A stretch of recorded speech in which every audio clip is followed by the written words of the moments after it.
સુરતની અંદર gas line leakage થતાની સાથે જ સ્થાનિકોમાં રોષ ફેલાયો છે। શિવ રેસિડેન્સીમાં પાણીની લાઇન ખોદતી વખતે આજે ગેસની લાઇન હતી તેની અંદર લીકેજ થયું। સ્થાનિકોને જાણ કર્યા વગર જ આ કામગીરી શરૂ કરવામાં આવતાની સાથે જ ત્યાંના જે સ્થાનિકો છે તેમાં ભારોભાર રોષ જોવા મળ્યો છે।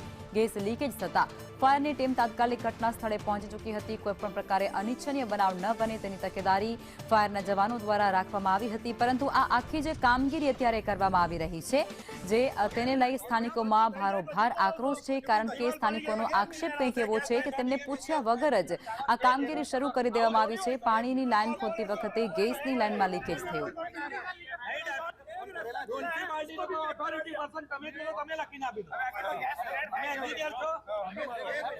સંવાદદાતા જયેન્દ્ર પાંડે અમારી સાથે જોડાઈ ચૂક્યા છે।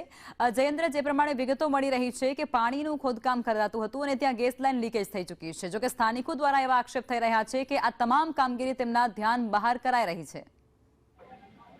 જી બિલકુલ, જે રીતે વાત કરવામાં આવી સુરતના ગુજરાત એરપોર્ટ નજીક જે શિવ રેસિડેન્સી આવી છે ત્યાં પાર્કિંગની દિવાલ ધરાશાયી થયા બાદ ત્યાં ખોદકામનું કામ ચાલી રહ્યું હતું।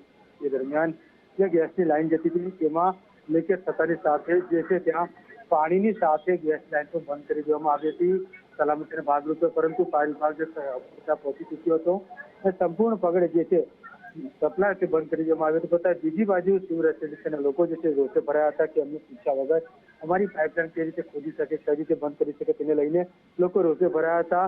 પરંતુ આ સમગ્ર કામગીરી દરમિયાન લોકો એવું રોષે ભરાયા કે હવે લોકો પોતાની માંગ સાથે રોડ પર ચક્કાજામ કરવા પણ બેસી ચૂક્યા છે।